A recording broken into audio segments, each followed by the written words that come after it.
জয় হিন্দ। কেমন আছেন আপনারা? ঘষাকার চ্যানেলের নক নক ডক্টর সেগমেন্টের একটা নতুন ব্লগে আপনাদেরকে স্বাগতম।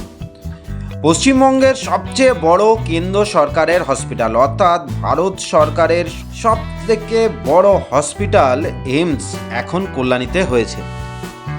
কল্যাণী এইমস হসপিটাল নিয়ে বেশ কিছু ভিডিও আমার ঘষাকার চ্যানেল সহ কিছু ইউটিউব চ্যানেলে আপনারা অলরেডি দেখেছেন। আজকে আমি এই কল্যাণী এইমসে নাম বুকিং থেকে শুরু করে কেমনভাবে আসবেন, থাকবেন, কোথায় খাবেন, কিভাবে ডাক্তার দেখাতে হয়, কিভাবে মেডিকেল টেস্ট করতে হয়, তার সম্পূর্ণ নতুন আপডেট দিতে চলেছি এই ব্লগটাতে। ডাক্তার দেখানো বা নাম বুকিং করার জন্য নতুন একটা ফোন নাম্বারও থাকবে এই ভিডিওটাতে। তবে চলুন শুরু করা যাক আজকের ব্লগ। চলতে থাকুন, দেখতে থাকুন আমার সাথে ঘষা কাছে। প্রথমে কিভাবে আসব? বাই ট্রেন যদি আসতে চান তাহলে আপনাকে আসতে হবে কল্যাণী জংশন রেল স্টেশনে, মানে কল্যাণী মেন রেল স্টেশনে। শিয়ালদা থেকে আসতে সময় লাগতে পারে ওই 1 ঘন্টা 15 মিনিট মতন। শিয়ালদা থেকে কল্যাণী সীমান্ত local, Gede local, Shantipur local, Ranaghat local, Lalgola local এবং কৃষ্ণনগর লোকাল ইত্যাদি ট্রেনগুলো ধরে আপনারা চলে আসতে পারেন এই কল্যাণীতে। হাওড়ার দিক থেকে বা হাওড়া লাইনের দিক থেকে যারা আসবেন তারা ব্যান্ডেল জংশনে নেবে ট্রেন পরিবর্তন করে নৈহাটি জংশন চলে আসুন। তারপর আবার ট্রেন পরিবর্তন করে কল্যাণী রেলওয়ে স্টেশনে চলে আসতে পারেন। নৈহাটি থেকে আপ লাইনে ট্রেন ধরলে হালিশহর কাঁচরাপাড়া, তারপরই কল্যাণী স্টেশন। এবং এখানে 3rd লাইনের কাজও কমপ্লিট হয়ে গেছে, ট্রেনও চলছে। কল্যাণী স্টেশনে নেবে প্ল্যাটফর্মের যে ওভারব্রিজটা 1 নম্বর প্ল্যাটফর্ম থেকে শুরু হয়ে 3 নম্বর প্ল্যাটফর্মের বাইরে অর্থাৎ স্টেশনের পূর্ব দিকে নাবে, অর্থাৎ স্টেশনের পূর্ব দিকে একদম বাইরে রাস্তার পাশে গিয়ে নেমেছে, সেই ওভারব্রিজটা ধরে স্টেশন থেকে বেরিয়ে চলে আসুন এবং ধরে নিন টেম্পুতে ভাড়া নেবে 15 টাকা পার হেড, আর চলে আসুন কল্যাণী এইমস হসপিটালে। আর কল্যাণী এইমস হসপিটালের গেট থেকে ঢুকেই ধরে নিন বিনা পয়সার বা বিনামূল্যের এই ব্যাটারির গাড়ি এবং চলে আসুন আপনার ওপিডি, আইপিডি, এমার্জেন্সি ইত্যাদি যে কোনো বিল্ডিংয়ে, যে বিল্ডিংয়ে আপনার দরকার সেই বিল্ডিংয়েই চলে আসতে পারবেন। ভারতের বিভিন্ন রাজ্য তথা প্রতিবেশী রাষ্ট্র যেমন নেপাল, ভুটান, বাংলাদেশ থেকেও প্রচুর পেশেন্ট আসছে এই এইমস কল্যাণীতে ডাক্তার দেখানোর জন্য।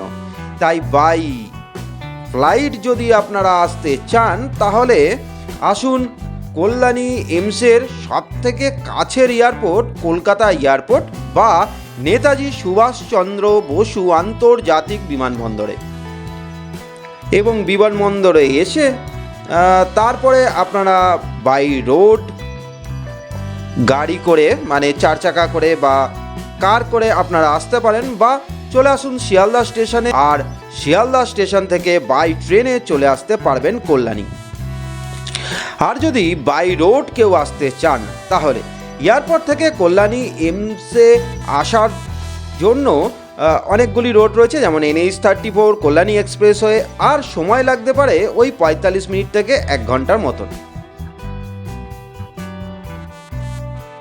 এছাড়াও এই কল্যাণী এইমসকে কানেক্ট করার জন্য Delhi road, old Assam road, GT road, Kalyani expressway এবং NH-34 তো রয়েছেই, এই সমস্ত রাস্তাকে জোড়া হয়েছে কল্যাণী এইমসের সঙ্গে।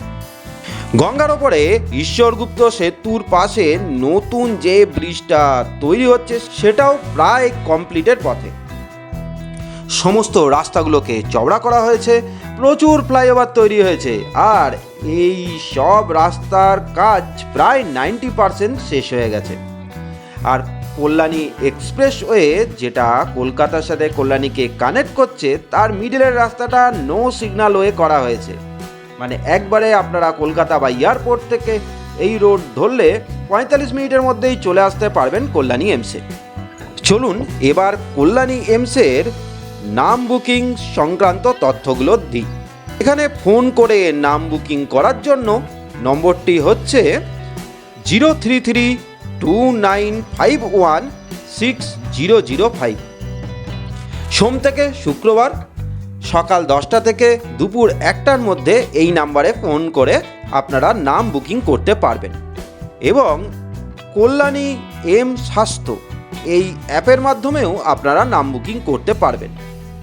কল্যাণী এমসের ডাক্তার দেখানোর জন্য এছাড়াও রয়েছে রেফারেন্স ডেস্ক, মানে কেউ যদি আপনার পেশেন্টকে রেফার করে দেয় যার রেফারেন্স এখানে গ্রহণযোগ্য, তাহলে তার রেফারেন্স লেটার নিয়ে সরাসরি চলে আসুন এই রেফারেন্স ডেস্কে এবং টোকেন কালেক্ট করে নাম বুকিং করে দেখিয়ে নিতে পারেন ডাক্তার। তবে এই নিয়মটা কিন্তু একটু পরিবর্তনশীল। তবে এখানে এসে আমি শুনলাম যে এখানকার স্টাফেদের নাকি কোটা রয়েছে, মানে এনারাও কিছু নাম বুকিং করে দিতে পারেন। তবে এর ঠিক ভুল আমি সঠিক জানি না। তবে যার কিছু রটে তার কিছু তো ঘটে। আর একটা কথা এখানে জানিয়ে রাখি, এখানে ডাইরেক্ট এসে কিন্তু নাম বুকিং করানো যায় না, বা বুকিং না করে এসে এখানে ডাক্তার দেখানো যায় না। কিন্তু বাচ্চাদের ডাক্তার দেখানোর ক্ষেত্রে কল্যাণী এমসে আপনি ডাইরেক্ট এসেই টোকেন কালেক্ট করে ডাক্তার দেখাতে পারবেন। তার জন্য সকাল সকাল চলে আসুন কল্যাণী এমসে আর লাইন দিয়ে টোকেন কালেক্ট করুন। প্রথম 50 থেকে 60 জন মতন পেশেন্টকে এই সুবিধা দেওয়া হয়। আর যারা বিদেশ থেকে এসে ডাক্তার দেখাতে চান তারা পাসপোর্ট নিয়ে সরাসরি চলে আসতে পারেন এই কল্যাণী এমসে এবং সেদিনকেই নাম লিখিয়ে টোকেন কালেক্ট করে আপনারা ডাক্তার দেখাতে পারবেন।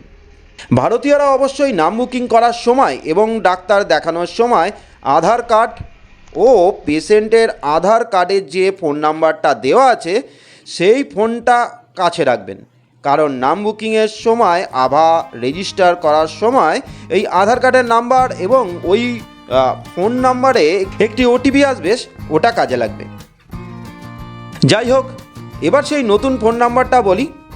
নাম বুকিংয়ের জন্য কল্যাণী এমসের দেওয়ালে বড় করে টাঙানো হয়েছে এটি। গ্যাস্ট্রো ডিপার্টমেন্ট বা পেটের রোগের বিভাগের এই বিজ্ঞপ্তি স্ক্রিনে দেওয়া রইল। এই প্রবলেমগুলো যদি আপনাদের কারোর হয়ে থাকে তাহলে সোম থেকে শুক্রবারের মধ্যে ওই সকাল 11টা থেকে দুপুর 3টের মধ্যে এই নাম্বারে ফোন করে আপনারা যোগাযোগ করতে পারেন। নাম্বারটি হলো 9903371555। স্ক্রিনে নাম্বারটি দেওয়া রইল এবং বিজ্ঞপ্তিটিও দেওয়া রইল, চাইলে আপনারা স্ক্রিনশট নিয়ে নিতে পারেন। এবার বলি কিভাবে ডাক্তার দেখাবেন। ডাক্তার দেখানোর পদ্ধতি কিঞ্চিত পরিবর্তন হলেও মূলত একই রকম আছে। এন্ড স্ক্রিন এবং আই বোটামে আমি বেশ কিছু ভিডিও দিয়ে দেবো, সেখান থেকেও আপনারা দেখে নিতে পারেন। তবু যারা নতুন দেখছেন আমার ব্লগ তাদের জন্য বলে দিই, স্টেপ 1, সঙ্গে আধার কার্ড এবং আধার কার্ডের সাথে লিঙ্ক করা ফোন নাম্বারটা বা ফোনটা নিয়ে যেন আপনারা ডাক্তার দেখাতে আসবেন। ঠিক সেই দিন যেদিন আপনার নাম বুকিং আছে সেদিন যত সম্ভব সকালবেলায় চলে আসুন কল্যাণী এমসে। স্টেপ 2, কাগজের টোকেন কালেক্ট করুন এবং লাইন দিয়ে দাঁড়ান। স্টেপ 3, বারকোড স্ক্যানের মাধ্যমে আবার রেজিস্টার করুন। না পারলে বা স্মার্টফোন না থাকলে পুরুষ এবং মহিলাদের জন্য দুটি আলাদা আলাদা হেল্প ডেস্ক করা আছে, তাদের সাহায্য নিন। স্টেপ 4, কাগজের টোকেন নাম্বার ধরে ডাকলেই লাইনে দাঁড়ান এবং ভেতরে প্রবেশ করুন এবং ছোট একটা লাইন দিয়ে টোকেন কালেক্ট করুন। নতুন এবং পুরনো পেশেন্টদের জন্য আলাদা আলাদা টোকেন হয়। এবার একটু অপেক্ষা করুন। নতুন পেশেন্ট যারা তারা একটু অপেক্ষা করুন, আর যারা পুরনো পেশেন্ট তারা সোজা চলে আসুন নিজের ডিপার্টমেন্টে, মানে যে ডিপার্টমেন্টে ডাক্তার দেখানোর জন্য এসছেন সেই ডিপার্টমেন্টে, এবং সেখানে গিয়ে আপনার বুকটা জমা দিন। এবং ডক্টর দেখানোর জন্য একটু অপেক্ষা করুন। আপনার নাম ধরে বা টোকেন নাম্বার ধরে ডাকলে তারপরে গিয়ে ডাক্তার দেখিয়ে নিন। স্টেপ 5, যারা নতুন পেশেন্ট তাদের 10 টাকা ক্যাশ দিয়ে বুক বানাতে হবে। এখানে অনলাইনের ফেসিলিটি কিন্তু নেই, 10 টাকা আপনাকে ক্যাশই দিতে হবে।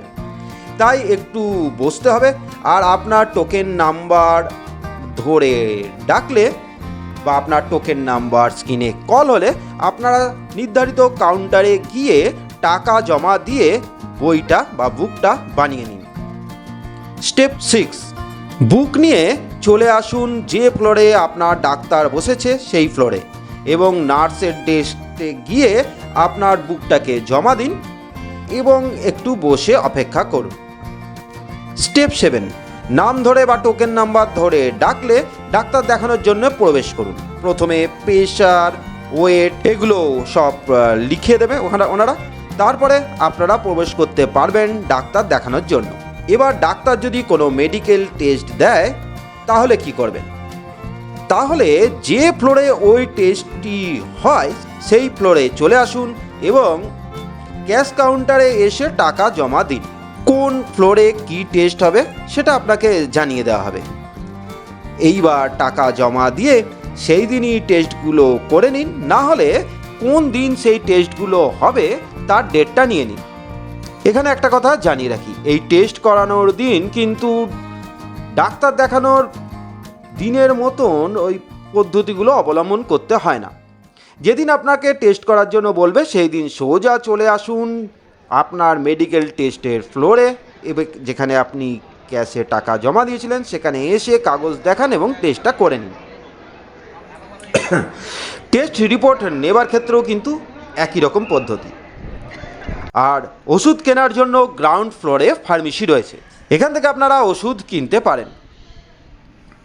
কিন্তু মেডিকেল টেস্ট, ওষুধ বা কেউ হসপিটালে ভর্তি থাকলে যে সকল যাবতীয় খরচগুলো হয় তার জন্য কিন্তু পয়সা লাগে, যদিও খুব কম টাকা লাগলেও টাকা কিন্তু লাগে। যেমন ধরুন এখানকার হসপিটালের বেড ভাড়া 45 টাকা, যে টেস্টটা করতে আপনার বাইরে 100 টাকা লাগবে সেটা এখানে 25 টাকায় হয়ে যাবে। এইরকমই একটা ব্যাপার ধরে রাখতে পারেন, এইরকমই কম টাকা লাগে। আর এখানে আয়ুষ্মান ভারত মানে সেন্ট্রাল গভর্নমেন্টের যে হেলথ কার্ডটা রয়েছে তার ফেসিলিটি কিন্তু দেওয়া হয়, এবং এতে 5 লক্ষ টাকার পর্যন্ত ফ্রি চিকিৎসা পাওয়া যায়। আর কল্যাণী এইমস হসপিটালে এখন আইপিডি সেক্টরও রয়েছে, মানে পেশেন্ট ভর্তি রেখে ট্রিটমেন্ট করা হয়, এবং 24x7 মানে 24 ঘন্টা 7 দিন সবসময় এমার্জেন্সি সার্ভিস চালু হয়ে গেছে। এই ওপিডি বিল্ডিংয়ের ঠিক পিছনেই রয়েছে আইপিডি বিল্ডিং ও এমার্জেন্সি বিল্ডিংটা। কোনো পেশেন্টের যদি কোনো রকম এমার্জেন্সি কন্ডিশন হয়ে যায় তাহলে আপনারা ডাইরেক্ট নিয়ে এসেই এই পেশেন্টকে এখানে দেখাতে পারবেন এমার্জেন্সিতে, এবং চাইলে এই হসপিটালে ভর্তিও করতে পারবেন। আর এখানে বললাম যে সব সময় ডাক্তার রয়েছে আপনাকে চিকিৎসা পরিষেবা দেওয়ার জন্য। এই এইমস ক্যাম্পাসের ভেতরে ওপিডি বিল্ডিং এবং এমার্জেন্সি বিল্ডিংয়ে দুটো এটিএম রয়েছে, সেখান থেকে আপনারা প্রয়োজনে টাকাও তুলতে পারবেন। আর খাবার খাওয়ার জন্য এখানে একটা ক্যান্টিন রয়েছে, ক্যান্টিনের খাবারের কোয়ালিটি মোটামুটি ভালো। ওপিডি বিল্ডিংয়ের নিচে ফার্স্ট ফ্লোরে একটা ছোট ফাস্টফুডের স্টলও আছে, চা কফি স্ন্যাক্স এখান থেকে পেয়ে যাবেন, এবং প্রতিটি ফ্লোরে 2টি করে, একটি লেডিস এবং একটি জেনারেল, এই 2টি করে বাথরুম বা টয়লেট রয়েছে। আর ওপর থেকে নিচের ফ্লোরে বা নিচের থেকে ওপরের ফ্লোরে ওঠা নামার জন্য লিফট এবং স্লোপার করা আছে। এবার বলি কোথায় থাকবেন। কল্যাণী এইমসের মেন গেট থেকে বেরিয়েই রাস্তার পাশে প্রচুর বড় বড় হোটেল রয়েছে। পার ডে ভাড়া ওই 1000 থেকে 1500 টাকা মতন, তবে বার্গেনিং করে নেবেন, ভাড়া কমতে পারে। এবং যত বেশি দিন এখানে থাকবেন ডে হিসাবে ভাড়া তত কম পড়বে। তাছাড়াও লোকাল কিছু লোকজন পেন গেস্ট হিসাবে বাড়ি ভাড়া দিয়ে থাকে, সেক্ষেত্রে 300 থেকে 500 টাকা মতন পার ডে হিসাবে ভাড়া পড়তে পারে। আর কল্যাণী এইমসের মেন গেটের বাইরে রোড সাইড কিছু সস্তার খাবারের হোটেল রয়েছে, চাইলে আপনারা সেখান থেকেও খেতে পারেন, তবে আমি কোনো দিন খাইনি। এখানকার পরিবেশ অতটা আমার হাইজেনিক বলে মনে হয়নি, তাই খাইনি। আর সম্পূর্ণ ডিটেলস আমি আমার ভিডিও ডেসক্রিপশানের মধ্যে দিয়ে দেবো।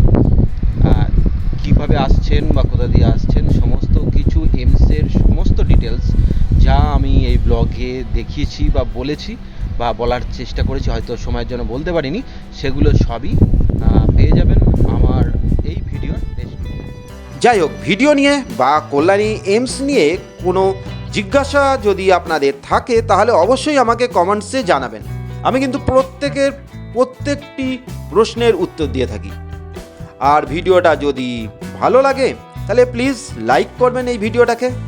আর হেলথ রিলেটেড এবং কমপ্লিট ট্যুর গাইড বা আইটিনারি এইরকম কিছু ইনফরমেটিভ ভিডিও পাওয়ার জন্য আমার এই ঘষাকার চ্যানেলটাকে সাবস্ক্রাইব করে রাখার অনুরোধ রইল। চাইলে যাদের এই ভিডিওগুলি দরকার তাদের সাথে আপনারা ভিডিওটি শেয়ারও করতে পারেন। তবে ব্লগটা আজকে এখানেই শেষ করছি। আজকের মতন টাটা, দেখা হচ্ছে অন্য কোনো দিন অন্য একটা নতুন ব্লগে। ভালো থাকবেন, টাটা অ্যান্ড জয় হিন্দ।